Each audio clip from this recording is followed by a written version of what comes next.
কালিয়াটা হয়ে গেল। ভালো লাগলে চ্যানেলটাকে লাইক, সাবস্ক্রাইব এবং কমেন্ট করবেন অবশ্যই। সাকস মাছটা আমি ভেজে নিচ্ছি।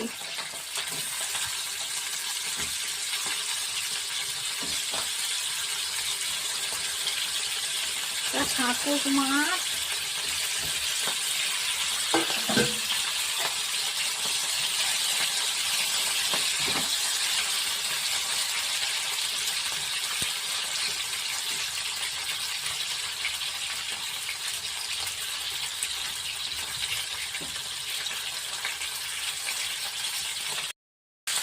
মাছটা ভাজা হয়ে গেছে, তুলে নিলাম।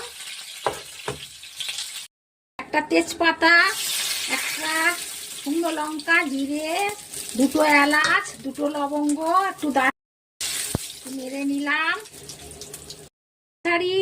পেঁয়াজ, 8টা রসুনের কোয়া, দু গাঁট আদা আর দুটো টমেটো মাঝে ছোট ছোট, কাঁচা লঙ্কা এর সঙ্গে একসঙ্গে বেটে নিয়েছি। নিয়ে এবার আমি তেলের মধ্যে এটা দিয়ে দেব। কাশ্মীরি লঙ্কাগুলো, ধনের গুঁড়ো, জিরের গুঁড়ো, হলুদ গুঁড়ো, নুন 1 চামচ করে সব দিয়ে দিলাম।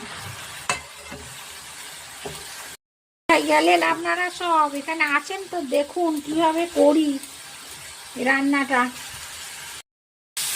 তেল বেরিয়ে গেছে, এবার আমি গরম জল করে রেখেছি, গরম জলটা দিয়ে দিলাম। মাছগুলো সব ঢেলে দিলাম। দেখুন কত সুন্দর কালার, রংটা এসেছে।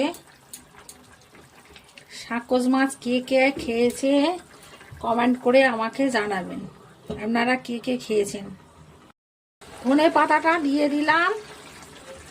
আমার মা, কাকিমা, জেঠিমা, পিসিমারা কোথায় গেল আছেন তো দেখুন কিভাবে সাকস মাছে কালিয়া বানালাম, দেখে নিন ভালো করে। আপনারা এইভাবে বানিয়ে খাওয়ান।